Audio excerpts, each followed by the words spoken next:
Hello guys, good evening mga ka-Alex Iyala. No? Tapos na rin yung panaginip natin, masasayang panaginip natin about kay Alex Iyala. Kasi natalo siya kay Paulini. Ano?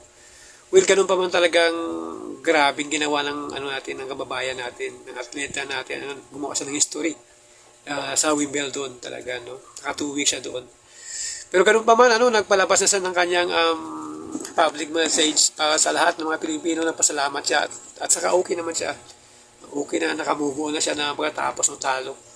Akala ko nga talagang walang katapusan. Akala ko nga siya na yung champion sa mga nangyayari nung manalo siya. Parang sikat na sikat siya talaga sa buong mundo. Siya na yung pinag-usapan.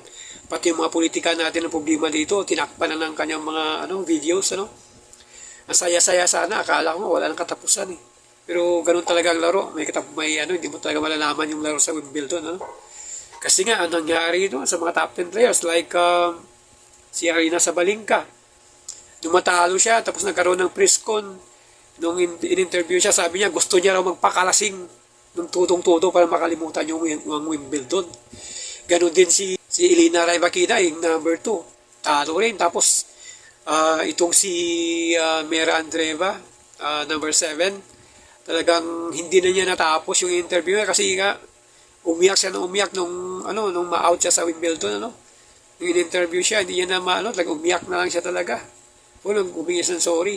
Tapos ito naman si Iga Swiatek, nung matalo siya ni Alex Iyala, tapos nagkaroon siya ng press con, sabi niya, wala akong pakialam kung kung ano yung magiging resulta ng Wimbledon, talagang very disappointed siya. Kasi alam nyo guys, itong 2026, grabe itong pinagdaanan ni Iga Swiatek, talagang malas siya talaga halos palaging talo.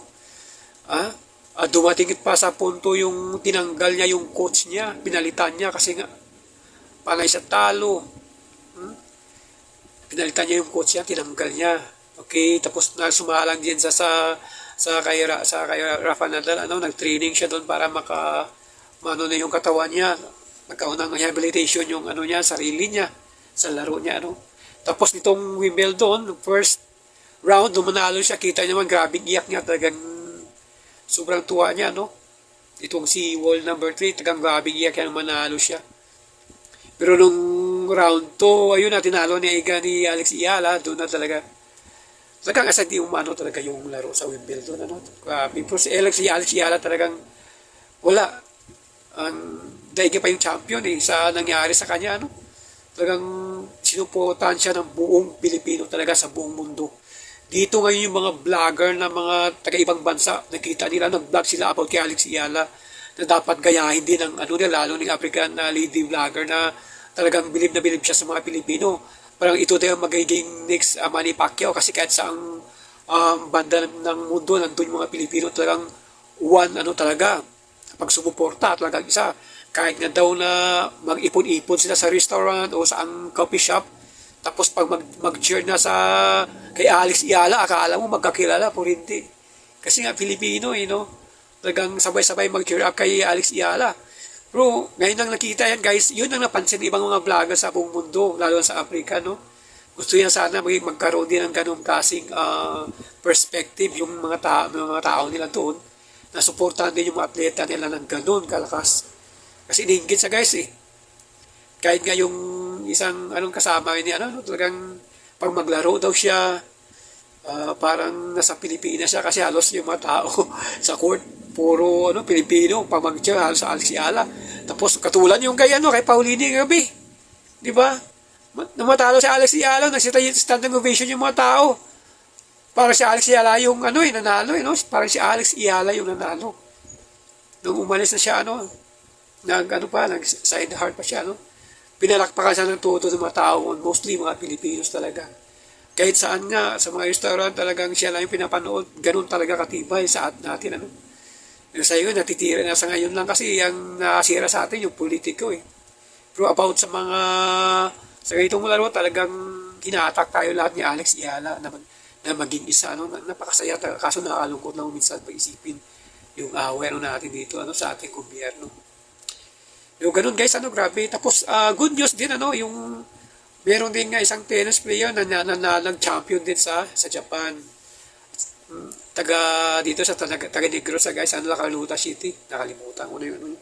O nag-champion siya, no? At saka na-inspired siya kay Alex Yala. Tapos yung ganun din yung pamangkin ni Hedelin Diaz, nanalo din ng 3 gold medal sa sa Colombia, guys. Grabe.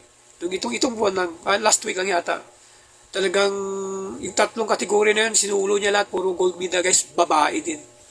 So ito yung good news, talagang tapos ito sana si Alex Yala, kaso sa tingin ko dito kay Alex Yala, mas sa nangyari sa kanya, siya yung champion eh. Sinira niya lahat ng mga yung kasikatan ng mga top 10 players like Arina Sabalenka, wala.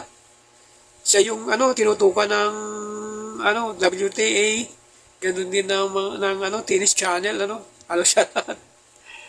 Grabe, kahit yung kay Paulini, grabe, parang siya yung nanalo, hindi si Paulini, hindi siya pinansin, parang ganun, ganun talaga. Grabe, Alex Ihala.